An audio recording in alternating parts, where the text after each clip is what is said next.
ಕರ್ನಾಟಕ ರಾಜ್ಯದ ವಿವಿಧ ಸಂಘಟನೆಗಳ ಮುಖಂಡರು ಮತ್ತು ಉಲಮಾಗಳು ಸೇರಿಬಿಟ್ಟು 2 ದಿವಸದ ಮುಂಚೆ ಕಾಶ್ಮೀರದಲ್ಲಿ ಜರುಗಿದ ಕ್ರೂರ ಭೀಕರ ಹತ್ಯಾಕಾಂಡ, ಭಯೋತ್ಪಾದಕ ದಾಳಿ ಏನಾಗಿದೆಯೋ ಅದು ಇಡೀ ದೇಶವನ್ನು ಮುಕ್ತವಾಗಿ ಮಾಡಿದೆ. ನಾವೆಲ್ಲ ಇದರಲ್ಲಿ ಚಿಂತೆಯನ್ನು ವ್ಯಕ್ತಪಡಿಸುತ್ತಿದ್ದೇವೆ. ಈ ಕೃತ್ಯವನ್ನು ನಾವು ತೀವ್ರವಾಗಿ ಖಂಡಿಸುತ್ತೇವೆ ಮತ್ತು ನಮ್ಮ ಆಕ್ರೋಶವನ್ನು ಮತ್ತು ನಮ್ಮ ಸಂತಾಪವನ್ನು ಈ ನಾಗರಿಕರು ಮತ್ತೆ ಪ್ರವಾಸಿಗರ ಮೇಲೆ ದಾಳಿ ಮಾಡಲಾಗಿದೆಯೋ, ಯಾವುದು ಅಲ್ಲಿ ಸಮಸ್ಯೆಯಲ್ಲಿ ಸಂಬಂಧವಿಲ್ಲವೋ ಅಂತವರಿಗೆ ಇದರಲ್ಲಿ ಟಾರ್ಗೆಟ್ ಮಾಡಲಾಗಿದೆಯೋ ಇದನ್ನು ನಾವು ತೀವ್ರವಾಗಿ ಖಂಡಿಸುತ್ತೇವೆ. ಎರಡನೇ ವಿಷಯ,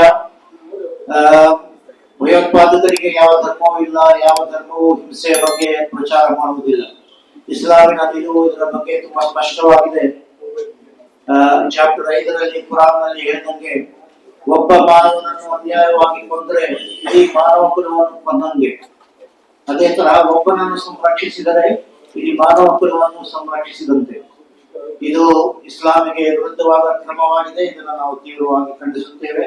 ಎರಡನೇದು, ಇದರ ಹಿಂದೆ ಅವರ ಲಾರ್ಜರ್ ಗೋಲ್ ನಮ್ಮ ದೇಶದ, ನಮ್ಮ ಬಹುತ್ವ ಪ್ಲೂರಲ್ ಸೊಸೈಟಿಯ ವಿವಿಧ ಧರ್ಮಗಳ ನಾಡಾಗಿರುವ ನಮ್ಮ ದೇಶ ನಮ್ಮಲ್ಲಿ ಬಿಕ್ಕಟ್ಟನ್ನು ಉಂಟು ಮಾಡುವುದು, ದ್ವೇಷವನ್ನು ಉಂಟು ಮಾಡುವುದು ಮತ್ತೆ ನಮ್ಮ ಕೋಮು ಸೌಹಾರ್ದತೆಯನ್ನು ಕೆದಡುವುದು, ಇದರ ಹಿಂದೆ ಅವರ ಗುರಿ ಇದಾಗಿರುತ್ತೆ. ಅದಕ್ಕೆ ನಾವು ಬಲಿಯಾಗಬಾರದು. ನಾವೆಲ್ಲ ಒಟ್ಟಾಗಿ ನಿಲ್ಲಬೇಕು. ನಾವೆಲ್ಲ ರಾಷ್ಟ್ರದ ಏಕತೆಗೆ, ಅಖಂಡತೆಗೆ, ಐಕ್ಯತೆಗೆ ನಾವೆಲ್ಲ ಭುಜಕ್ಕೆ ಭುಜ ಪಟ್ಟು ನಿಲ್ಲುವ ಅವಶ್ಯಕತೆ ಇದೆ. ಮೂರನೇ ವಿಷಯ, ಇಷ್ಟು ದೊಡ್ಡ ಅನಾಹುತ ಜರುಗಿದ್ದು ಅದು ಪಹಲ್ಗಾಮ್ ಅಂತ ಟೂರಿಸ್ಟ್ ಸ್ಪಾಟ್ ಅಲ್ಲಿ, most militarised zone in the world ಅಂತ ಹೇಳಲಾಗುವ ಕಾಶ್ಮೀರಲ್ಲಿ ಯಾಕೆ ಇಂತಹ ಅನಾಹುತ ಜರುಗಿತು? 2,000 ಜನ ಸೇರಿದ್ರು. ಅಲ್ಲಿ ಯಾಕೆ ಸುರಕ್ಷಣಾ ಪಡೆಗಳು ಇರಲಿಲ್ಲ? ಮತ್ತೆ 20 ನಿಮಿಷದವರೆಗೆ ಈ ಕೃತ್ಯ ಜರುಗಿತು, ಅವರಿಗೆ ಯಾವ ನೆರವು ಸಿಗಲಿಲ್ಲ. ಇಂತಹ ಪ್ರಶ್ನೆಗಳು ಎದ್ದೇಳುತ್ತವೆ. ಇದರ ಬಗ್ಗೆನೂ ಚರ್ಚೆ ಮಾಡುವ.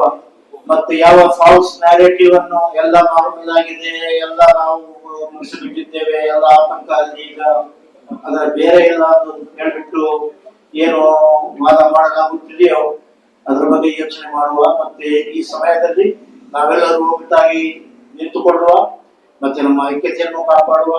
ಮತ್ತೆ ನಮ್ಮ ಈ ರಾಜ್ಯದಲ್ಲಿ ವಿಶೇಷವಾಗಿ ನಾವು ಸೌಹಾರ್ದತೆ, ಪರಸ್ಪರ ಸಹಕಾರ, ಪರಸ್ಪರ ಒಬ್ಬರಿಗೊಬ್ಬರು ಹೊಂದಿಕೊಂಡು ಜೀವನ ನಡೆಸುವುದು ಒಂದು ಮಾದರಿಯಾಗಿದೆ.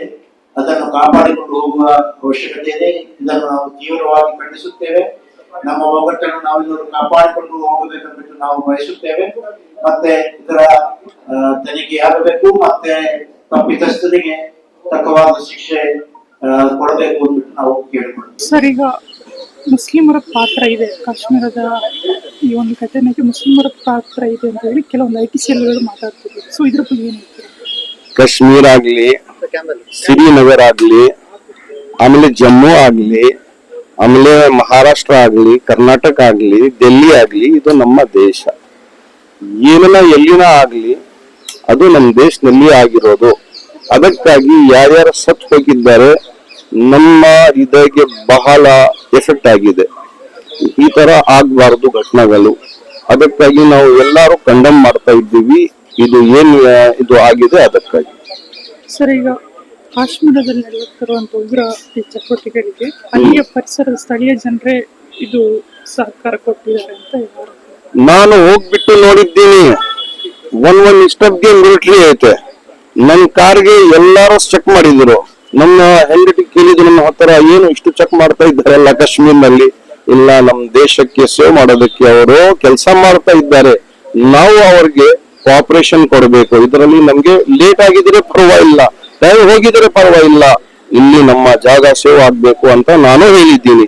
ಇಷ್ಟುದರಲ್ಲಿ ಈ ತರ ಘಟನೆ ಆಗಿರೋದು ನಮ್ಗೆ ಅರ್ಥ ಆಗ್ತಾ ಇಲ್ಲ. ನಾನ್ ನೋಡಿದ್ದೀನಿ 8 lakhs ಮಿಲಿಟರಿ ಅಲ್ಲಿ ಇದೆ. ಅಲ್ಲಿ ಹೋಗ್ಬಿಟ್ಟು ಎಲ್ಲ ಸೆಕ್ಯೂರಿಟಿಗೆ ಇದು ಕೆಲಸ ಮಾಡ್ತಾ ಇದ್ದಾರೆ. ಇದರಲ್ಲಿ ಈ ತರ ಘಟನೆ ಆಗಿರೋದು ನನ್ಗೆ ಅರ್ಥ ಆಗ್ತಾ ಇಲ್ಲ.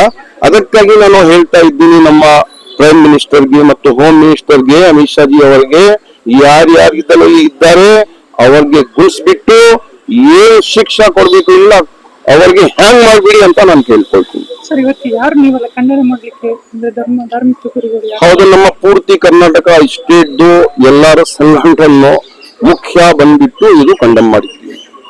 ಸರ್, ಈಗ ಮೋದಿ ಅವರು ನಿನ್ನೆ ಒಂದು ಮೀಟಿಂಗ್ ಎಲ್ಲ ಮಾಡ್ತಾರೆ, ಅಂದ್ರೆ ಪಾಕಿಸ್ತಾನಕ್ಕೆ ವೀಸಾ ರದ್ದು ಮಾಡಬೇಕು, ಇಲ್ಲಿರುವ ಪಾಕಿಸ್ತಾನಿಗಳೆಲ್ಲ 48 ಗಂಟೆ ಒಳಗಡೆ ಭಾರತ ಬಿಟ್ಟು ಹೋಗ್ಬೇಕು. ಅವ್ರು ಏನೇನ್ ಡಿಸಿಷನ್ ತಗೊಂಡಿದ್ದಾರೆ ನಾವು ಎಲ್ಲ ಅವ್ರ ಜೊತೆನಲ್ಲಿ ಇದ್ದೀವಿ ಅಂತ ನಾವು. ಸರ್, ಇಸ್ಲಾಂ ಹೆಂಗೆ ಉಗ್ರ ಚಟುವಟಿಕೆಗಳನ್ನ ವಿರೋಧಿಸ್ತೀವಿ?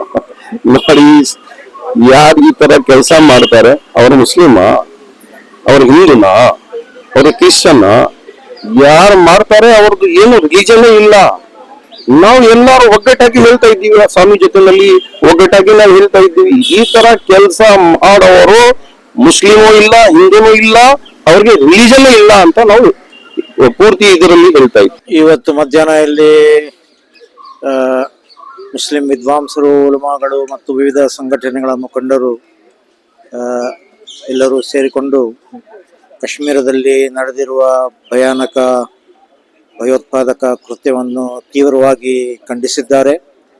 ಮತ್ತೆ ಅಲ್ಲಿ ಮೃತ್ಯು ಹೊಂದಿದ ನಾಗರಿಕರ, ಪ್ರವಾಸಿಗಳ, ಅವರ ಫ್ಯಾಮಿಲೀಸ್ ಜೊತೆ ಸಂತಾನವನ್ನು ಮತ್ತೆ ಸಮನ್ವಯವನ್ನು ವ್ಯಕ್ತಪಡಿಸಿದ್ದಾರೆ. ಮತ್ತೆ ಇಡೀ ರಾಷ್ಟ್ರದ ಎಲ್ಲ ಜನರು ಇದಕ್ಕೆ ಯಾವ ರೀತಿ ತಮ್ಮ ಕಳವಳಿಯನ್ನು ವ್ಯಕ್ತಪಡಿಸುತ್ತಿದ್ದಾರೋ ಅದರಲ್ಲಿ ನಾವು ಭುಜ ಕೊಟ್ಟು ನಿಂತಿದ್ದೇವೆ ಎಂಬ ಮಾತನ್ನು ಇಲ್ಲಿ ವಿಸ್ತಾರವಾಗಿ ಹೇಳಿದ್ದಾರೆ. ಎರಡನೇದು, ಭಯೋತ್ಪಾದಕ್ಕೆ ಧರ್ಮಕ್ಕೆ ಏನು ಸಂಬಂಧ ಇಲ್ಲ. ಇಸ್ಲಾಂ ಭಯೋತ್ಪಾದನೆಯನ್ನು ಬೋಧಿಸುವುದಿಲ್ಲ, ಯಾವ ಧರ್ಮವೂ ಭಯೋತ್ಪಾದನೆಯನ್ನು ಬೋಧಿಸುವುದಿಲ್ಲ. ಈ ಕೃತ್ಯಕ್ಕೆ ಮತ್ತೆ ಧರ್ಮಕ್ಕೆ ಸಂಬಂಧ ಹೋಲಿಸುವುದು ತಪ್ಪು.